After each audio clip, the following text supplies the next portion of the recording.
Morning বন্ধুরা, তোমরা সবাই কেমন আছো? আশা করছি ভালোই আছো। আমিও ভালো আছি গো। শুরু করলাম বৃষ্টিময় একটা দিন, নতুন সকাল, নতুন ব্লগ। সারা রাত বৃষ্টি হয় নাই। ভোরবেলা ঠিক 5টা 3টা কি 4টা এরকম সময় থেকে এত মুষলধারে বৃষ্টি, মানে কি যে বলবো, এত আওয়াজ। আর টিনের ঘরে বৃষ্টি তো বুঝতেই পারতেছো, যাদের যাদের টিনের ঘর আছে কেউ কীরকম আওয়াজ হতে পারে। আর ঘরের কাজে এখনও হাত দিইনি, চা খাবো। চা খাওয়া দাওয়া করার পরে ঘরের কাজে হাত দিব। এখনও মেলা কাজ আছে না। এখানে 2 মেয়ে শুয়ে আছে, দেখো ছেলে একদম কারিগরি শুরু করে দিছে। আচ্ছা, এখানে একটা বিছানা, এই যে মেয়ে চেষ্টা করতেছে বিছানাটা, চেষ্টা না মানে বিছানাটা তুলতেছে। তো এইদিকে জোর কদমে রান্না বসায় দেওয়া হচ্ছে, কারণ 5 তারিখ টিচার ডে, মেয়ের টিউশনিতে প্রোগ্রাম আছে। ঠিক আছে, একটা সময় আমরাও এরকম প্রোগ্রাম করতাম, তবে এখন আর আমাদের ওসব কিছু নেই। আমাদের প্রত্যেক দিন এখন রান্না ডে, কাপড় কাচা ডে, এই ডে সেই ডে, টিচার ডে বলে আর কিছু থাকলো না। যাই হোক, কিছু করার নেই, একটা সময় ছিল ওরকম। তো এখন মেয়ে রান্না বসাচ্ছে, বলতেছে মা যেটা যেটা ঘরে আছে আমি রেডি করে বসাই দিই, তাহলে পরে পাপা যদি কিছু নিয়ে আসে পরে ওটা তুমি করে নিও। ঠিক আছে, বসা। তো এইভাবে সকালটা শুরু হইলো, মানে 7 রকম কাজ দিয়ে সকালটা শুরু। কোনো কাজ কমপ্লিট না, কোনো কাজ ইনকমপ্লিটও নেই। ঠিক আছে, সাথে থাকো, দেখতে থাকো। লাউয়ের চোচা, বরবটি, আলু দিতে বলছিলাম, মেয়ে আমার কথা শোনে না, এটা হিসাব হবে পরে। ঠিক আছে, আর এখানে হবে ডাল, মানকচু, এই মানকচুগুলো ভাজা হবে সুন্দর করে। চল, আজকের এই যে রান্না, এখানে হচ্ছে ডাল। এর আগেও একবার ডাল রান্না করছি, এটা হচ্ছে মানে প্লেন ডাল, ওটা পেঁপে দিয়ে ডাল ছিল। আর আছে এখানে হচ্ছে মূলা শাক ভাজা, আরও আছে তরকারি। আর এটার মধ্যে আছে হচ্ছে মনে হয় মানকচু, ও না, এটাতে আছে চিকেন, এটাতে আছে চিকেন কষা। আর আরও 2টা তরকারি আছে, এটাতে আছে লাউয়ের চোচা ভাজা, আরও একটা তরকারি আছে, ওটা হচ্ছে, দাঁড়াও দেখাচ্ছি তোমাদের, এটা হচ্ছে মানকচু ভাজা। তো এই দিয়ে আজকে আমাদের দুপুরের খাওয়া দাওয়াটা হবে আর কি। ওই ভাজা ভাজা ভাজা, তার জন্য একটু ডাল করলাম। তো এখানে বসে আছি, ট্রেন যাবে তার অপেক্ষায় বসে আছি। ও না না, ভুল বললাম, এখানে আমরা বসে আছি যে দোকান থেকে ক্রামবোর্ডের গুটি কিনছে, আর আমরা এখানে গাড়িতে বসে আছি।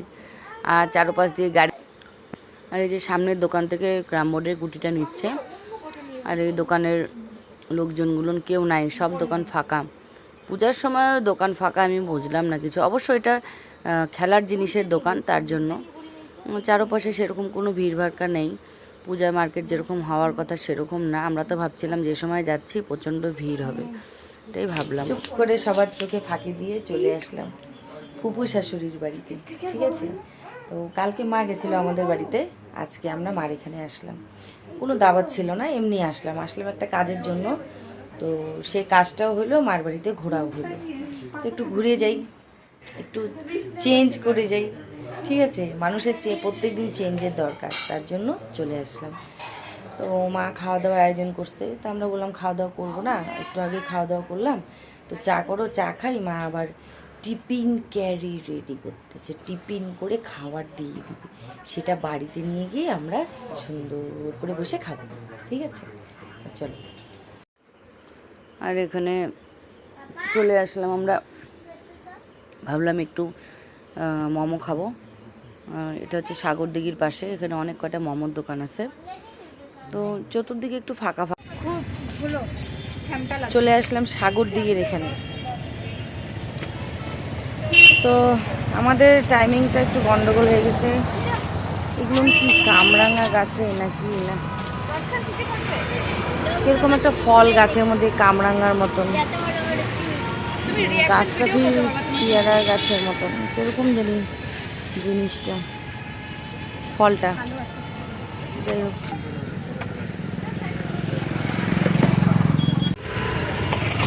বলতে পারো রথ দেখা কলা বেচা। তো কাজের জন্যই আসছিলাম কুচবিহারে। প্রথমে আমি আসতে চাইনি, তারপরে আসলাম। তো এদিকে মনে করো মার বাড়িও ঘোরা হয়ে গেল, সাগরদিঘির এখানে আসলাম। মোমো খাওয়াবে বলতেছে, খাওয়াইলে খাওয়াই যায়, কোনো অসুবিধা নেই। খাই, 2-1টা করে মোমো খাই, মোমো খাই, তারপরে বাড়ি যাই।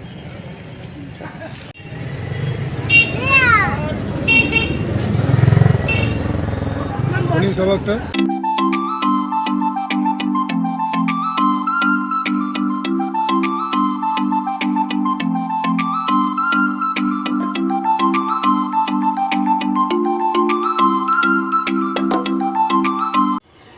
মার বাড়ির থেকে প্যাক করে দিয়ে দিল এই যে ভাত, 2 বাটি ভাত আর 1 বাটি মাংস। তো রাতে তো আর কিছু রান্না করলাম না, এই কথাটা কিন্তু আমি প্রত্যেক দিন বলি, তোমরা খেয়াল করে দেখবে। রাতে তো আর কিছু করলাম না, রাতে তো আর কিছু করতে হবে না, সন্ধ্যার পরে কোনো কাজ নেই। বিশ্বাস করো, এর বেশি কথা বলারও আর কিচ্ছু নাই, এটা ছাড়া আর আমি কিছু বলতেও পারি না, কি বলবো বুঝতেও পারি না। তো যাই হোক, মানে আমি আর কিছু রান্না করলাম না, খালি অল্প একটু ভাত করলাম। মাঝে ভাতটা দিছে, সেটা অল্প একটু কম হবে সবার, তার জন্য অল্প একটু ভাত বসায় দিলাম, ঠিক আছে। তো এখন মনে করো ওই দিয়ে খাওয়া দাওয়া রাত্রেবেলায় হবে। তো আজকের ভিডিওটা আমি এখানেই শেষ করছি, দেখা হচ্ছে কালকে একটা নতুন ব্লগের সাথে।